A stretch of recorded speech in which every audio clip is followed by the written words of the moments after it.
जय शिवराय मित्रांनो, स्वागत आहे तुमचं तुमच्या लाडक्या भावाचं यूट्यूब चॅनल SP क्रिएशनवरील एका नवीन आणि इंटरेस्टिंग व्हिडिओमध्ये।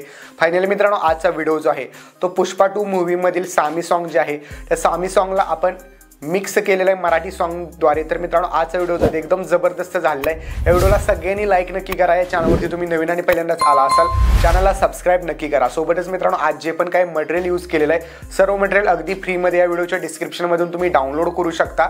त्याचबरोबर मित्रांनो, आपला टेलिग्राम चॅनल देखील नक्की जॉईन करा, कारण टेलिग्रामवरती देखील तुम्हाला मटेरियल सोबतच जे ॲप्लिकेशन आज लागणार आहे ते देखील फ्रीमध्ये प्रोव्हाइड केलेलं आहे। तर चला मित्रांनो, जराही न वेळ घालवता आपण आपल्या आजच्या व्हिडिओला सुरुवात करूया।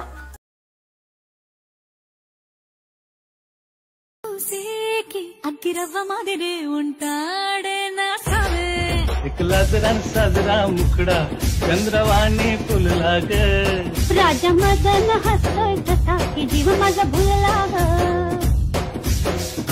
मित्रांनो, आपण जे आहे आपल्या अलाइट मोशन ॲप्लिकेशनच्या मेन इंटरफेसवरती आलेलो आहे।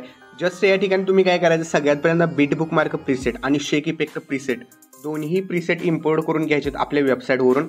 त्यानंतर जे आपली प्रीसेट आहे त्या प्रीसेटवरती क्लिक करायचं। ओके, आता प्रीसेटवरती क्लिक केल्यानंतर प्लसवरती क्लिक करून मीडियामध्ये जायचं आहे। तुम्हाला मी मटेरियलची एक फाईल दिलेली आहे। ओके, म्हणजे मटेरियल फोल्डरमध्ये तुम्हाला हे सर्व भेटून जाईल। यात सगळ्यात पहिल्यांदा तुम्हाला 13 सेकंदाचा हा व्हिडिओ भेटेल। तर यात जर तुम्ही थोडंसं बघितलं बारकाव्यानं तर इथं बघू शकता, इथून अशा प्रकारे बघू शकता रश्मिकाने अशा प्रकारे हात केलेला आहे आणि त्या हातापासूनच व्हिडिओला आपण कट करायचं। एक्स्ट्रा पार्ट अलीकडचा डिलीट मारायचं आणि स्टार्टपर्यंत हा व्हिडिओ घ्यायचा। ओके, त्यानंतर या व्हिडिओवरती क्लिक करायचं, मूव अँड ट्रान्सफरमध्ये जाऊन रोटेशनवरती जायचं आहे आणि याला -90 डिग्रीमध्ये रोटेट करायचं आहे। त्यानंतर रिसाईजवरती जायचं आहे आणि बरोबर जे आहे ते ब्लॅक कलर दिसणार नाही अशा प्रकारे तुम्ही रिसाईज करून घ्यायचं आहे व्हिडिओला। तर त्यानंतर मित्रांनो, इथं आपल्याला 5 सेकंदाजवळ यायचं आहे आणि व्हिडिओचं एक्स्ट्रा पार्ट कट करायचं आहे। ठीक आहे, आणि इथून पुढं सिम्पल आहे, आपण आपले फोटोज एक एक करून ॲड करायचे। 3 डॉटवरून फिल कंपोजिशन एरिया आणि पुढच्या बीटपर्यंत इमेजेसला वाढवायचं आहे। ठीक आहे, बघू शकता जशी मी प्रोसेस फॉलो करत आहे सेम तशीच करायची आहे। पहिल्यांदा प्लसवरती क्लिक करायचं आहे, मीडियामध्ये जायचं आहे, जो आपला फोटो आहे तो फोटो ॲड करायचा आहे, एक्स्ट्रा पार्ट इथून वाढवायचा आहे किंवा कमी करायचं आहे। त्यानंतर पुढचा इमेजेस ॲड करायचं आहे। काही इमेजेस लहान असतील तर त्याला 3 डॉटवरती क्लिक करून फिल कंपोजिशन एरियावरती क्लिक करून पूर्ण स्क्रीनवरती करायचं आहे। त्यानंतर इमेजेस अशा प्रकारे दिसून जातील। ओके, आता व्हिडिओवरती तुम्ही बघू शकता 5 सेकंदाजवळ यायचं आहे, प्लसवरती क्लिक करून मीडियामध्ये जायचं आहे आणि एक ती तुम्हाला ओव्हरले व्हिडिओ दिलेला आहे। तर हा ओव्हरले व्हिडिओ पहिल्यांदा 90 डिग्रीमध्ये रोटेट करायचा आहे, म्हणजे -90 डिग्रीमध्ये। त्यानंतर रिसाईज, आता इथं -90, त्यानंतर रिसाईज करून पूर्ण स्क्रीनवरती करायचं आहे।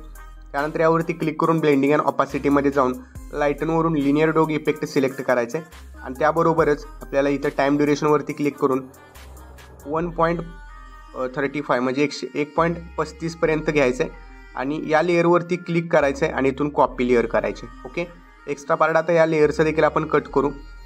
या टाईपमध्ये पेस्ट लेअर करायचे, एक्स्ट्रा पार्ट कट करायचे, पेस्ट लेअर करायचे, एक्स्ट्रा पार्ट कट करायचे, त्यानंतर पेस्ट लेअर करायचे, एक्स्ट्रा पार्ट कट करायचे। ठीक आहे, तर या टाईपमध्ये 4ही लेअर आपले झालेले आहेत। आता बॅक यायचं आहे शेक इफेक्ट प्रीसेटच्या लेअरमध्ये।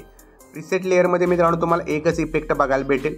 हा एकच इफेक्ट इथून तुम्ही कॉपी करायचा आहे। कॉपी केल्यानंतर व्हिडिओमध्ये यायचं आहे। व्हिडिओमध्ये आल्यानंतर जे आपले इमेजेस आहेत 4 त्या इमेजेसना फक्त हा इफेक्ट आपण पेस्ट करायचा। ओके, तर या इमेजेसना हा मी इफेक्ट जो आहे तो या टाईपमध्ये पेस्ट करत आलेला आहे, बघू शकता। आणि त्यानंतर आपल्याला काय करायचं, पेस्ट केल्यानंतर इथं हायलाईट आणि शॅडो हा जर इफेक्ट हवा असेल तर तो ऑन करू शकता, कारण थोडासा त्याने इमेज डार्क आपला दिसणार आहे। ओके, जर तुम्हाला डार्क इमेजेस हवे असतील तरच तो इफेक्ट ऑन करा। तर 4ही लेअरचा मी हा इफेक्ट ऑन केलेला आहे आणि आपला व्हिडिओ मित्रांनो रेडी झालेला आहे। कोपऱ्यामध्ये शेअर ऑप्शनवरती क्लिक करायचं आहे, व्हिडिओ रिझोल्युशन 1080 पिक्सल ठेवून एक्सपोर्टवरती क्लिक करायचं आहे आणि हा व्हिडिओ तुमच्या गॅलरीमध्ये सेव्ह होण्यास सुरुवात होईल। ओके, तर मित्रांनो आजच्या व्हिडिओमध्ये इतकंच होतं। आजचा व्हिडिओ तुम्हाला कसा वाटला कमेंट करून नक्की सांगा। चॅनलवरती तुम्ही नवीन आणि पहिल्यांदाच आला असाल चॅनलला सबस्क्राईब नक्की करा। तर भेटूया पुढच्या एका नवीन आणि इंटरेस्टिंग व्हिडिओमध्ये। तोपर्यंत चॅनलवरचे बाकीचे व्हिडिओ बघत राहा आणि एडिटिंग शिका। जय हिंद, जय महाराष्ट्र।